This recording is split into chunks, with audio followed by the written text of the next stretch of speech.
자, 오늘 우리가 볼 말씀은 열왕기상 13장으로 넘어갑니다. 열왕기상 13장 1절부터 10절까지입니다. 보라, 그때 하나님의 사람이 여호와의 말씀으로 말미암아 유다에서부터 베델에 이르니 마침 여로보암이 제단 곁에 서서 분향하는지라. 하나님의 사람이 제단을 향하여 여호와의 말씀으로 외쳐 이르되, 제단아 제단아, 여호와께서 이와 같이 말씀하시기를, 다윗의 집에 요시아라 이름하는 아들을 낳으리니 그가 내 위에 분향하는 산당 제사장을 내 위에서 제물로 바칠 것이요 또 사람의 뼈를 내 위에서 살리라 하셨느니라 하고, 그날에 그가 징조를 들어 이르되, 이는 여호와께서 말씀하신 징조라. 제단이 갈라지며 그 위에 있는 재가 쏟아지리라 하매, 여로보암 왕이 하나님의 사람이 베델에 있는 제단을 향하여 외쳐 말함을 들을 때 제단에서 손을 펴며 그를 잡으라 하더라.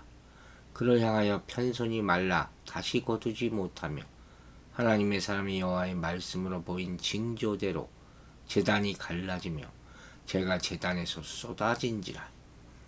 왕이 하나님의 사람에게 말하여 이르되, 청하건대 너는 나를 위하여 내 하나님 여호와께 은혜를 구하여 내 손이 다시 성하게 기도하라. 하나님의 사람이 여호와께 은혜를 구하니 왕의 손이 다시 성하여 전과 같이 되니라. 왕이 하나님의 사람에게 이르되, 나와 함께 집에 가서 쉬라. 내가 내게 예물을 주리라. 하나님의 사람이 왕께 대답하되, 왕께서 왕의 집 절반을 내게 준다 할지라도 나는 왕과 함께 돌아가지 아니하고 이곳에서 떡도 먹지 아니하고 물도 마시지 아니하리니, 이는 곧 여호와의 말씀이 내게 명하여 이르시기를, 떡도 먹지 말며 물도 마시지 말고 왔던 길로 되돌아가지 말라 하셨음이니이다 하고, 이에 다른 길로 가고 자기가 베델에 오던 길로 되돌아가지도 아니하니라. 아멘. 자, 열왕기상 13장이 무슨 얘기인가? 한번 그냥 쓱 읽어보면 저는 도저히 못할 거예요. 좀 이상하면서도 흥미로운 이야기가 보라 하는 말씀으로 시작이 됩니다. 주어는 여호와의 말씀이 하는 말이에요. 하나님의 말씀이 무슨 일을 만들어내는지 그걸 한번 보라 하는 거예요.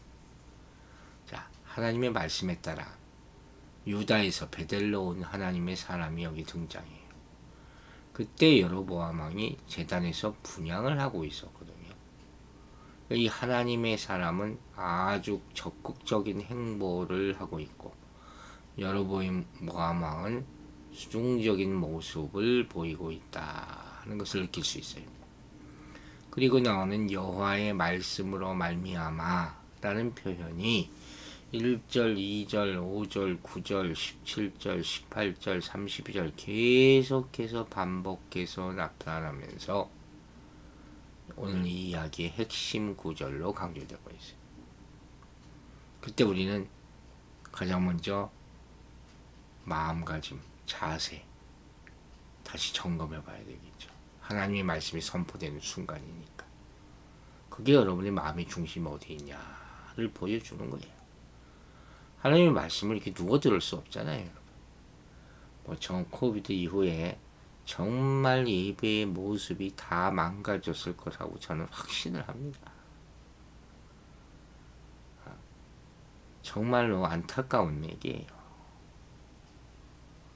하나님의 말씀을 정말 그렇게 마음대로 들어서는 안 되는 거예요. 그리고 오늘 이 얘기의 핵심 주제는 하나님의 말씀이 선포될 때 반드시 성취된다는 거예요. 그 성취됨을 누가 보겠습니까? 어떤 자세로 듣고 어떻게 실천하느냐, 거기에 달려있는 것이죠. 자, 여기 또 유다에서 온 예언자가 하나님의 사람으로 소개되죠. 18절을 가보면은 나중에 선지자 이렇게 언급되기도 해요. 여기 나오는 하나님의 사람은 일반 예언자와 다름이 없지만 백성에게 친숙한 예언자를 가리키고 병자와 약자를 돌보며 백성의 어려운 문제를 해결해 주는 사람, 이 정도로 알려져 있죠. 2절에는 이런 말씀이 나와요. 하나님의 사람이 제단을 향하여 여호와의 말씀으로 외쳐 이르되. 이것도 재밌는 표현이죠. 제단아 제단아 여호와께서 이와 같이 말씀하시기를 다윗의 집에 요시아라 이름하는 아들을 낳으리니 그가 내 위에 분향하는 산당 제사장을 내 위에서 제물로 바칠 것이요 또 사람의 뼈를 내 위에서 사르리라 하셨느니라 하고. 자, 이 하나님의 사람은 이례적으로 베델 제단을 향해서 하나님의 말씀을 외치고 있어요. 무생물인 제단을 향해서 예언하는 것. 독특한 경우라고 할 수 있죠. 뭐라고 하냐? 그 제단이 심각하게 더러워질 것이다. 구체적으로 요시아라는 왕이 베델 제사장을 제물로 바치고 사람의 뼈를 제단 위에 불태울 것이다. 끔찍한 얘기를 하는 거예요. 제단에 사람의 뼈를 불태우는 행위는 뭡니까? 거룩한 성소를 완전히 더럽혀서 불결한 장소를 만드는 일이죠. 이렇게 되면 이 성전이 더 이상 성소의 기능을 할 수 없게 될 것 아닙니까? 근데 이 예언이 300년 후에 요시아 왕 때 성취가 된단 말이에요. 그 내용이 열왕기하 23장에 기록되어 있어요. 요시아 왕이 무덤에서 해골을 가져와서 제단 위에 불살라 제단을 더럽힌다는 것이죠. 그리고 산당의 제사장들을 제단 위에 죽였다고 했어요. 열왕기하 23장 16절에는 이런 말도 나와요. 이 일을 하나님의 사람이 전하였더니 그 전한 여호와의 말씀대로 되었더라. 여기서도 또 확인하는 것이죠. 하나님이 분명히 이렇게 될 것이다 얘기하셨어요.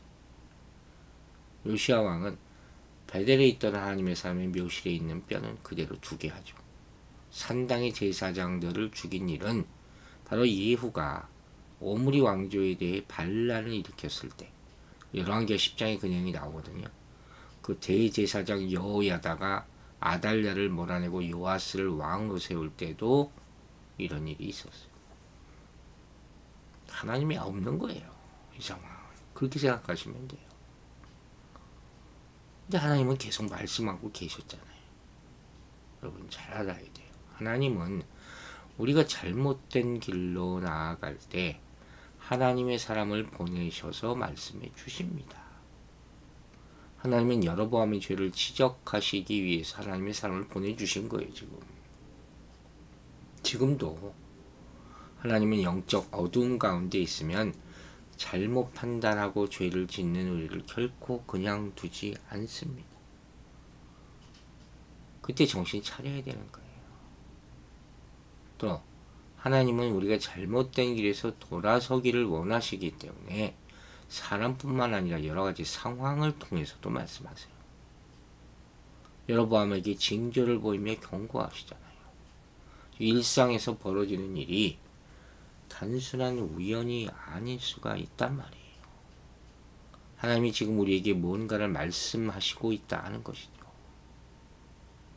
우리는 하나님이 기뻐하시는 일을 해야 하고 잘못 행할지라도 돌이킬 수 있도록 기회를 주시는 하나님께 감사해야 되는 거예요. 그걸 깨닫지 못하면 방법이 없어요.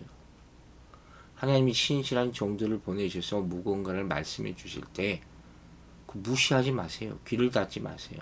주의 깊게 들어야 돼요. 가슴 깊이 새겨야 되는 거예요. 그것이 책망하는 말씀일지라도 우리를 회복시키려는 사랑의 메시지임을 깨달아야 합니다. 특별히 자신뿐만 아니라 공동체를 향해서 하나님이 무엇을 말씀하고 계시는지를 꼭 깊이 묵상하시기 바랍니다. 최근의 여러 상황을 통해서 크고 작은 사건을 통해서 하나님이 공동체 또 나라에 무엇을 말씀하고 계신지, 이 땅을 향해서 무슨 일이 지금 일어나고 있는지 분명히 깨달아야 할 것이에요. 그날의 징조를 들어 이른다고 3절에서 얘기해요. 제단이 갈라지고 그 위에 있는 재가 쏟아진다. 여로보암 왕이 하나님의 사람이 베델에 있는 제단을 향하여 외쳐 말함을 들을 때 제단에서 손을 펴며 그를 잡으라 하더라. 그를 향하여 편손이 말라 다시 거두지 못했다. 무슨 모세의 손이 문둥병이 든 것 같이 그런 얘기죠. 여기 징조는 예언한 내용이 반드시 성취될 것을 보증해주는 그런 징표예요. 징표. 여기 재라고 나오는 말은 이 재와 기름기가 뒤섞인 찌꺼기를 의미하죠. 그래서 하나님의 삶이 제시한 징조는 재단이 갈라지고 재가 쏟아지는 건데 그대로 됐다는 거예요. 얼마나 놀랍겠습니까? 그런데 하나님의 삶이 재단을 향해 예언과 징조를 선포하자 여로보암 왕이 손을 펴서 하나님의 사람을 체포하라고 명령을 내리는 거예요. 그러자 그의 손이 말라버리고 마비돼 버렸다. 순간적으로. 하나님의 말씀을 거역하려는 행동을 하니까 이런 일이 생기는 거예요. 이거 얼마나 어마어마한 일입니까? 오늘날 우리에게 이런 일들이 좀 일어나면 어떨까 하는 생각도 해봐요. 세상이 너무 악하니까 하나님의 말씀에 아주 대놓고 반하려는 사람들에게 하나님이 징벌을 내릴 수 있다는 것을 보여주라는 거죠. 그러자 6절에서 이렇게 얘기해요.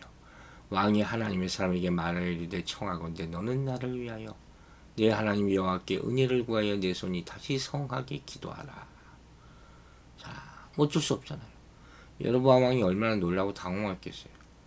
그래서 이 하나님의 사람에게 자신의 손이 회복될 수 있도록 여호와께 다시 은혜를 구할 것을 간청하고 있는 장면이고 하나님의 사람이 기도를 하니까 그의 손이 다시 회복됐다.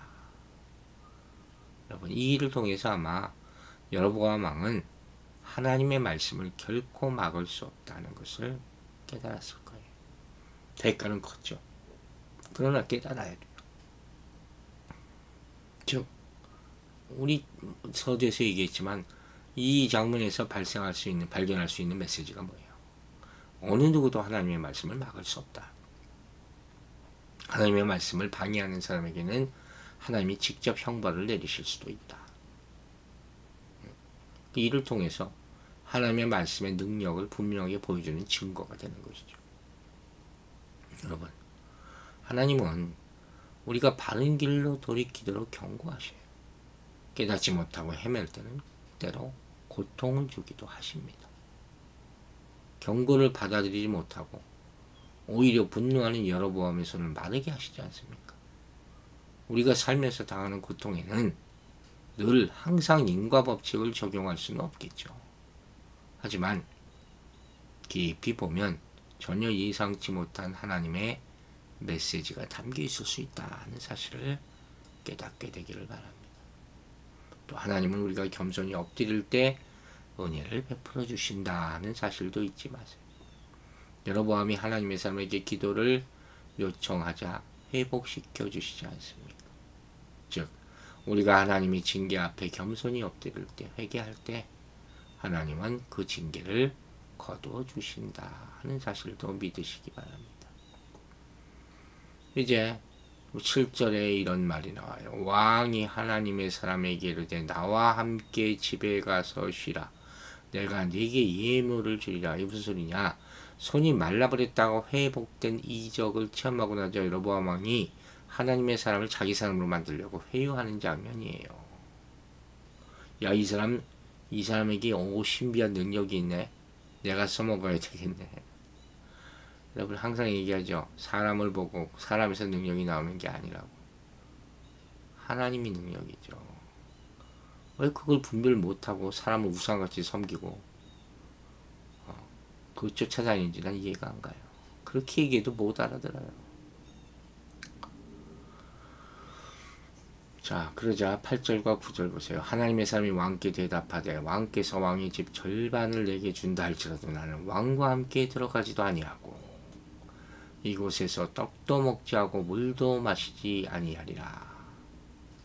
하나님의 사람은 이 왕의 달콤한 유혹을 과감하게 뿌리치고 오직 하나님의 말씀에 충실히 따르는 모습을 보입니다. 강직하죠. 신앙은 강직한 거예요. 신앙은 유들유들한 게 아니에요. 하나님의 사람들은 이렇게 사는 거예요. 이랬다 저랬다 하는 것도 아니고 뭐 좀 유들이 좀 있고 이런 거 아니에요. 그렇게 살 수가 없어요. 율법을 지키려면 그렇게 살 수가 없는 거예요. 은혜를 받으려면 하나님만 바라봐야 되는 거예요. 어떻게 세상하고 똑같이 살면서 하나님의 사람으로 살 수가 있겠습니까? 하나님의 사람에게 임한 여호와의 말씀이 떡도 먹지 말며 물도 마시지 말고 왔던 길로 돌아가지 말라. 이미 얘기하셨잖아요. 제자들에게 세상에 떠날 때 뭐라고 그러셨습니까? 딱 입을 옷 하나만 가지고 나가라 그랬어요. 그렇게 강조합니다. 그러면서 왕국의 절반을 다 줘도 여호와의 말씀을 얻을 수 없다. 단호하게 말하는 거죠. 이야기가 반복되면서 나오는 단어가 있어요. 바로 길이라는 단어. 10절 또 12절 24절에도 나중에 나옵니다. 이 길이 중요한 거죠. 어느 길로 와서 어느 길로 가야 할지 그게 중요한 거예요. 또 어느 길이 살 길이고 어느 길이 죽을 길인지 분별하는 것이 중요합니다. 여러분 명심하세요. 인생은 길이에요. 여러분이 어느 길 위에 있는지 중요해요. 어디로 돌아갈지 아십니까? 누구와 함께 가고 있는지 아십니까? 누가 기다리고 있는지 아십니까? 그걸 분별하고 사세요. 이런 하나님의 사람의 결단이 우리 마음에 정말 깊이 새겨야 하는 거예요. 사람은 다 욕심이 있잖아요. 욕망, 그리드라는 거예요. 받는 것 좋고 갖고 싶은 게 많을 수밖에 없어요. 그러니까 결국 이것이 사람을 굽게 만든다 그랬어요. 구부러지게 만드는 거예요. 전서서 7장 7절에 뭐라고 그랬습니까? 탐욕이 지혜자를 우매하게 하고 뇌물이 사람의 명철을 망하게 하느니라. 누가 나에게 뭐 준다고 뭐 사준다고 무조건 좋아할 일이 아니에요. 가릴 줄 알아야죠. 돈 사랑하고 선물 좋아하고 대접받기를 즐겨하면서 절제하지 않으면 반드시 올무에 걸리는 거예요. 세상에 나타나는 비리 사건 얼마나 많아요.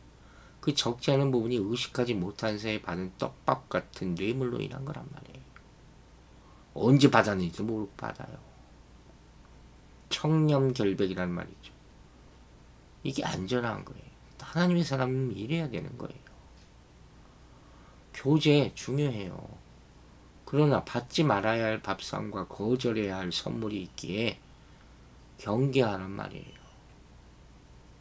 나도 모르는 사이에 악의 뿌리가 내 안방 안에 들어와 있을 수가 있어요. 여러분, 때로 우리는 사명을 잊고 마음대로 살아 거부하기 어려운 유혹을 받게 될 수도 있어요.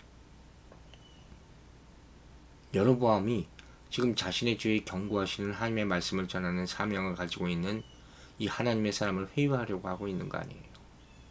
사탄이 이러는 거예요. 우리에게 편안하고 부유한 삶을 살게 해주겠다. 이렇게 유혹해서 우리 사명을 무너뜨리잖아요. 이렇게 슬며시 다가오는 유혹을 위하여 가장 효과적인 방법이 뭡니까? 단호하게 거절하는 것밖에 없어요. 그 자리에서. 여로보암의 유혹을 하나님의 사람이 단호히 거절했던 것처럼 우리도 사탄의 유혹을 신속하고 분명하게 차단해야 되는 것이에요. 사명을 포기하려 하는 사탄의 유혹을 단호치 물리하세요. 사탄의 유혹은 들을수록 볼수록 생각할수록 우리의 마음을 흔들리게 하는 것이죠. 여기서 지체하지 말아야 돼요. 지체하면 시간을 주면 덫에 걸려 소명을 잃게 될 수 있다는 것이죠. 그러므로 좋은 것인 양 가장하고 다가오는 유혹을 처음부터 과감하게 끊어내시는 여러분들과 저가 되기를 주의 이름으로 축원합니다. 기도하겠습니다. 아버지 하나님, 오늘도 하나님의 말씀이 선포됨을 감사드립니다. 여호와의 말씀은 반드시 성취됩니다. 그 말씀을 항상 듣고 믿음으로 지키는 우리들의 모습 되게 하여 주시옵소서. 여러가지 징조들이 나타날 때 그 징조 가운데 하나님의 음성을 듣고 보게 하여 주시고 거절하지 말게 하여 주시고 순종하게 하여 주셔서 악한 꾀에 넘어가지 않는 오늘 하루 되게 하여 주시옵소서. 세상의 유혹이 너무도 많은 이때에 분별케 하여 주시고 우리가 걸어갈 때와 멈출 때, 돌아갈 때를 잘 분별하여 살 길로 생명의 길로 걸어갈 수 있도록 도와주시옵소서. 감사드리며 예수 그리스도 이름으로 기도했습니다. 아멘.